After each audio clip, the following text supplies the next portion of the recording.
avulelwe nayangqungquza. Guys, finally, it's a lovely day. It is the day that we have all been waiting for ever since Musa announced ukuthi uthatha wife number 5. We have always been waiting for this day to come. So finally, uMusa Nkosi yami waze walenza iqiniso ku-wife number 5. He then decided to send amandwendwe guysini, amandwendwe ayile khabo sanke. Yay guysini, kuninzi.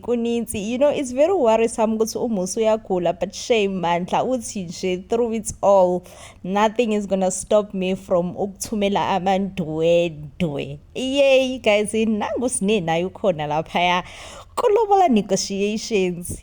We guysini, abantu abanemali emhlabeni. Abona nje ukungabi nemali emhlabeni kuyisono because lelela kwavele kwathiwa nje ivula mlomo 16,000. 16. Angithwala ngani izandla ekhanda ngithawe imali engaka inkomo phela leyo on its own. Kodwa la ekhaya kuthiwa nje ivula mlomo, shuthi inkomo yakho abosami ke izobiqala ku-30. Noma izobiqala ku-50 inkomo iyodwa. But ke guys, sizothini osami ke abantu abakhetha amadoda a-right anemali amapokoti agcwele. Guys, lalela, I for one cannot wait for tonight's episode. Amandwendwe guysini waze walenza iqiniso uMusa Mseleku. Wasi nje amandwendwe awayi lapha kwakhwela. Yazayinhle into yengane bafowethu. Hey guys, let's get into last night's episode, which was so boring. Honestly guys, my honest opinion about last night's episode was it was hyped. It was hyped for absolutely nothing. Guys, I don't know guys, but one thing about them Seleku is they have mastered reality TV. They know how to market their reality TV show. Like, they have done the work. Honestly, they have done the work, and it's beautiful to watch at times. Because the way last night's episode was hyped, especially when you saw that small altercation between Umacele and Umayeni, I was just like, yes, I want to see what's gonna be happening, But the disappointment when I was actually watching the scene, whereby I realized first of all bebebizo Musa for a meeting, and meeting yakhona vele bibora guys because bandla uMusa naye ubabizela nje ukubatshela ukuthi kuzoba ne-family trip. Abangani guys, into angayisho nasefonini ke leyo ukuthi ayibolalela wemama Friday on this day and dates siyahamba siya family trip, please be available. Afonele nomunye, but no, Musa uthi nje akube ne-meeting. So bavele babhoreka ke abafazi bakaMusa, especially uMacele, who then said ukuthi yena from dala nje asho ukuthi ama-family trips akasawahambi, ayamcika nani. So akasibonanga ke isidingo sokuthi yindaba uMusa embizile, right? Hayi ke guys, umuntu obengekho ku-family meeting bekuthobile because kuthiwe uyasebenza. So uMangwabe ke naye ayi bandla we all know Mangwabe, she looked less interested, like nje bengayingeni indaba yokuthi kumele kiwe tripini, like baby girl nje bengekho interested at all ngendaba ye trip, ubengayingeni. Hayi ke guys, so indaba ye trip ke iyavalwa ke manje ukuthi I think meeting yabo iyavalwa ke ukuthi kumele kiwe tripini nani, because uMacele, I think one person very vocally expressed ukuthi akayi tripini. So i-trip yabo iba inkinga ke uMusa umesethi no, anikwazi ukuthi nina aniye tripini ekubeni mina ngibe ngisasambeni nengane, futhi i-trip lena i-safe self catering, and i-self catering nje akukho kude naseMzumbe. I think bathe nje it's just 30 minutes away from eMzumbe. Hayi ke guyzini ke kwacaca ukuthi uMayeni uthi nje yena hayi indaba ye-self catering akayingeni yena nje uma etriphini akafuni nje ukuthinta amabhodo nani, you know. Hayi-ke nango-ke phela noma ngwabe ku-diary section yakhe uthi kodwa lo mama liyasebenzani kahle kodwa ikhanda lakhe bafowethu ngisacela ukunibuza, because how do you say ukuthi indaba ye-self catering awuyingeni else uney'ngane ey'ncane zizodlani iy'ngane zakho, you know, zizophekeloba zizophakeloba. Ayi-ke guyzini yaphela i-meeting uMusa ayiphoxekile, kodwa guyzini nazi uMusa ukuthi uyagula, like it's evident, like iyabonakala guys ukuthi uyagula kusami babantu sekukuthi nje phela mhlawumbe nemali bayayithanda kamseleku, so bayasho ukuthi yazini sofela khona, so that's why bevuma ukuthi amakhamera engene ezobashutha, meanwhile isimo asikho nje sihle at all. Ayike guyzini uphunyeleke ngaphandle guyzini. So kusaphunyelwe ngaphandle sesithola umessage la ku screen, ku TV screen yethu ethi nje hey angazi umacele ucela udirector ukuthi emnikeze more screen time, ekhulume noSine, mtshela ukuthi uSine akaye etrippini ezophekela ingane, you know, so that she will actually cater for the kids, right? Thiwa umayeni naye ku same director futhi ethi wena director awukho nje fair, awukho fair wena director, because imina engikucela eqala ukuthi ngisacela ukulontuzana ukuthola another screen time. Asazi guys ukuthi umayeni ubefuna isiniyani noma i-screen time sokwenzani, because ubese expressile ukuthi yena nje akayingeni indaba ye trip, so understand ke ukuthi ekade ufuna umayeni yini. But mayeni ke kuthiwa uyele wathi ya makumacele uyavuma, but makuyimi awuvumanga, ngikucela kahle ukuthi no nami ngisacela ungipha bandla i-screen time, you know, noma another scene. Hayi umacele lost it ke sana, lost it. Wathi nje wena mayeni ujwayele vele ukuthi ithi into wenza into ibe ngawe, ufake ngisho igama lami lingenaphi, indaba ukhuluma ngami. Hayi uyazabake la ukuchaza mayeni ukuthi no lalela sisi, bengakhulumi kabi ngawe mina, yazi bengikhuluma ngegama lakho, but not to say bengikuhleba, bengikhuluma no director, you know. Ayi wathi nje mayeni, wathi nje bacele, even that angike understand ukuthi why wena always when us comparison nami, ngathi ayi sase high school ye manje. Oh mama abana 40 basakhalela ukuthi omunye ucomparison womunye. Yey sise high school nje, because this makes zero sense.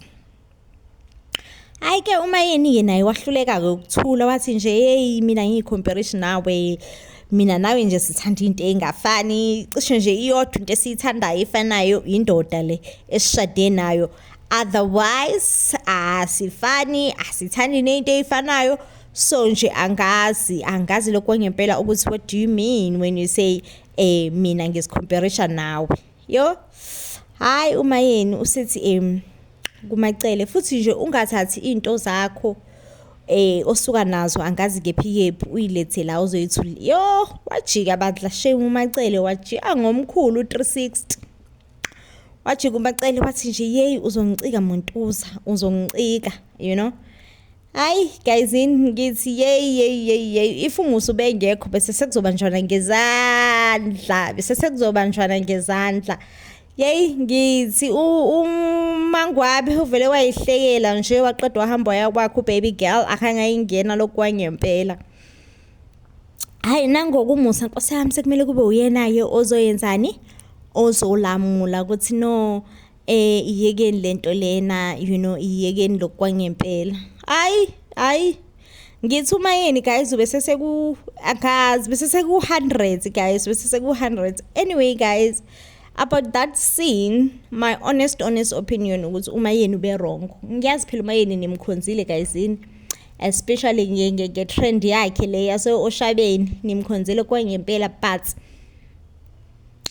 ulontuzana umayeni ube wrong guysini, especially because uvile waya ku 100 very quick and very fast, you know. Engenisanga lutho. I think umuntu obaxabanisile la udirector ke once ake sishoni kanjalo, sithenje udirect umuntu obaxabanisile, but uma yena uvele waya hundreds quick and fast for into engekho guys and into nje personally engayi understand ukuthi why uma yena uvele waya hundreds and then I also think ukuthi umacele naye akabuzanga ngendlela right because uyambuza umuntu ukuthi hayibo ukhuluma ngami noma ukhuluma ngegama lami kwenzakalani so that umuntu mhlawumbe ezokunikeza clarity ukuthi no angikhulumi ngawe but ngikhuluma ngegama lakho you get.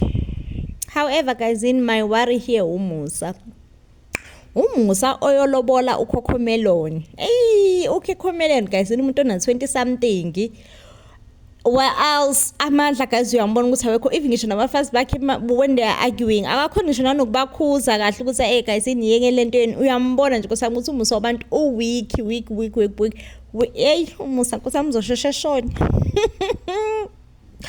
Hey guys angeke phela like ithole kanzima le ndoda ngiyantshela nini like weak umusa wabantu nabafazi bakhe bacishe babambana ngezandla lana but ke yena shembandla uzamile ukuthi ebalamule ngendlela akabalamule ngayo kodwa nje hi guys umusa is in bad health honestly speaking, and I don't think this is something that we should take lightly. And for me honestly it worries me ukuthi usafuna ukuyolobola ukhokhomeloni like hayibo musa uzowathatha apha amandla kakhokhomeloni musa amandla kakhokhomeloni azoqhamukapi ngisacela ukubuza but ke umusa as long as eyimisele yena ukuthi no ngiyayenza lento I think that's all that's important and that's all that matters.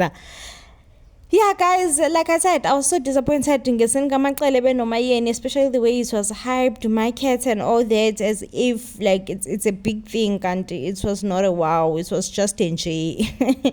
The scene was just NJ. So yeah, this one thing that makes me to say okusalayo abantu basemzombe bayayi understand reality TV show, bayayi understand and they know how to market themselves. Yeah guys, let's move on to usingacela wasemzombe ibubezi ilayoni. Yay. Yeah guys, and so the next scene we're going to be it seems like they were taking a walk. Umusa uyashulana ukuthi he was instructed by doctors, ukuthi ahambe nkosi yami to take walks, and it doesn't seem like Bandla Umusa has been, taking walks. If anything, it doesn't seem like Musa has been following instructions from the doctor to take walks. So now they're taking walk with Umusa, with Umpumelelo, I meant to say. Umusa lana uyacomplaina kuMpumelelo guys, umusa la ngihlale emcomplainela abantu uMpumelelo. I understand that most people thinks that uMpumelelo is disrespectful, of which he is, but sometimes especially when a boy is in his early 20s, they are still going through a self-discovery journey. Sometimes you just need to let them discover themselves. Okay, I feel like Umusa also just I don't know, groom abompumelelo to be what he wants them to be. So abompumelelo benolwandle, they never really got a choice to choose how they want to live their lives. So in a way, Umusa uyi bad influence to his kids, because these kids are 20 something. You cannot tell me that a 20-year-old something already have their life figured out. They already know what kind of lifestyle they want to live. They are still going through a self-discovery journey, and it's okay, honestly. So Umusa taking a walk with Umpumelelo uyashulana ukuthi no, Umpumelelo has not been really much respectful towards his mother Umayeni, and Umayeni has been complaining a lot about Umpumelelo. Umpumelelo nje usilalela baba. Yay, Umpumelelo the way amvala ngakhona umusa uthi nje lalela baba. Le ndaba kayo yakho yokuthi ulibele ugubha inkinga noma inkinga ingasekho ayifunakali lokwangempela, because ulontuzana uma ubuyile, and that's all that should matter. That's all that should matter, ukuthi uma ukhona la egcekeni futhi usebuyile. Ayikho enye into ekumele imetharishe more than that. So uMphumelelo uyasho lana ukuthi most of the time mabexabana benoma wakhe basuke bebanga ama-issues up between ubabakhe nomamakhe. So this made me assume ukuthi mhlawumbe uMacele uyafuna ukuthi uMphumelelo athathe ama-sides, perhaps when there are issues between uMayeni noMusa, and mhlambe vele perhaps uMphumelelo uyawathatha ngempela ama-side, and it happens that uMphumelelo takes his father's side. I mean uMphumelelo look up so much to his father, so obviously he will take his father's side, and maybe that affects uMayeni in a way, okay. Haye uMusa lana ye uya-emphasize ukuthi yena nje ufuna ukuthi nje uMphumelelo ehloniphe uma wakhe, uMphumelelo akahloniphi, akayithandi le ndaba yokuthi uMphumelelo engahloniphi uma wakhe, okay. So uMphumelelo in a way uyena ufaka indaba kaVuyokazi, uthi lana kubabakhe, baba wena umuntu mekutshela ukuthi yeke into wena uyiyeki, uyathanda ukuqhubeka uyicindezele, okay. Uyasho lana ukuthi kwenzeka same thing nakuVuyokazi, ngathi iyeke indaba kaVuyokazi, iyeke, you know, wena walebela ungiforce ukuthi hayi wena uneyingane lapha. Hayi Nkosi yami, yazi uyabona ngempela ukuthi amandla kuMusa awasekho, akwazi ngisho nanokuphendula uMphumelelo, vele ehleke nje into engekho ke. But uMusa lana uya-expressa ukuthi no, in a way ubefuna ukuthi ngempela uMphumelelo mhlambe kube uyena umuntu okwazi ukuncenga uVuyokazi, emncenge, you know. So ke especially because vele kuneyingane nani, you know. So ke uMphumelelo ke akancengi ke, and naye vele beyingasekho into kade sazoyenza for a relationship kaMphumelelo noVuyokazi, you know. And then uMusa uyasho la ukuthi kunento emwarishayo ukuthi abantu uMphumelelo menza into ewrong, izinto zibuya kuyena, abantu bablame yena ukuthi he's too soft, uyamspoil uMphumelelo, and uyasho yena ukuthi no, angeke aze akwazi ukukhulisa ingane yakhe ngendlela abanye abantu abakhulisa ngayo ingane zabo, of which he is right, you know. If abanye abantu beyikhulisa ngenye indlela ingane zabo, that's okay, that's on them. uMusa vele yena kumele ekhulisa ingane zakhe ngendlela yakhe Musa, you know.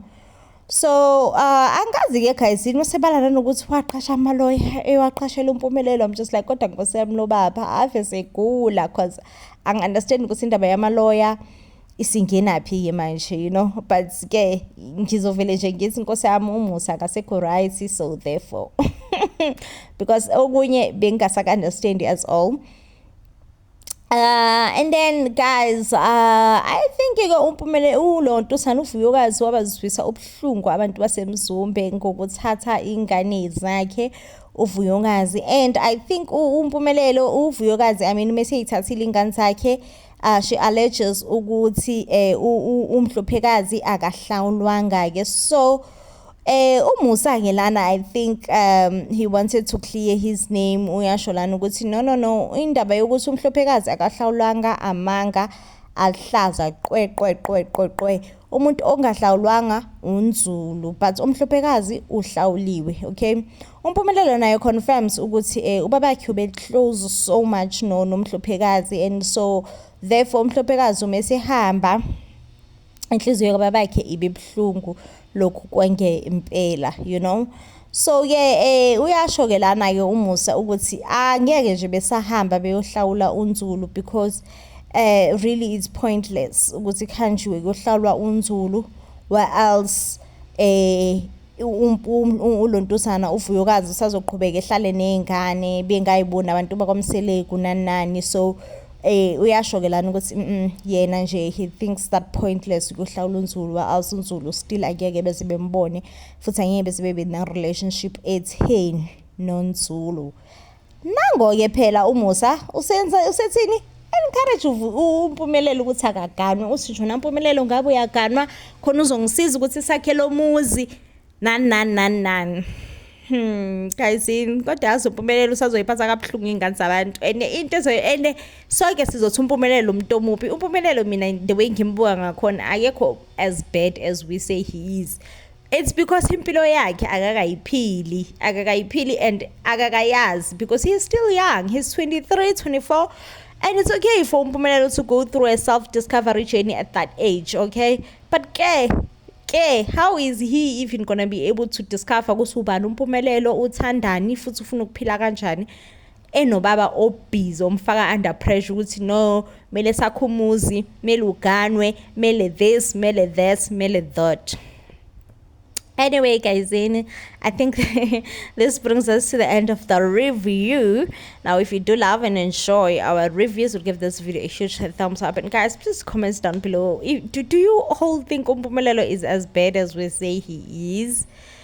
I don't know, guys. For me, honestly, I just feel like yes, he's bad. Yes, maybe he lacks a few guardian then there, but ngicabanga ukuthi Bandla Mpumelelo, he knows what kind of a lifestyle he really wants to live. And ngiyacabanga Bandla ukuthi uMusa engayeka nje ukufakela uMpumelelo ipressure, uMpumelelo engarayithi. Anyway, guys, izingane zethembu is coming back. We cannot wait to see ukuthi uMpumelelo ubhizi ngane life yayi engasishokha Bandla uMpumelelo sithi ha uMpumelelo and find out ukuthi ubhizi ngento ezinkulu.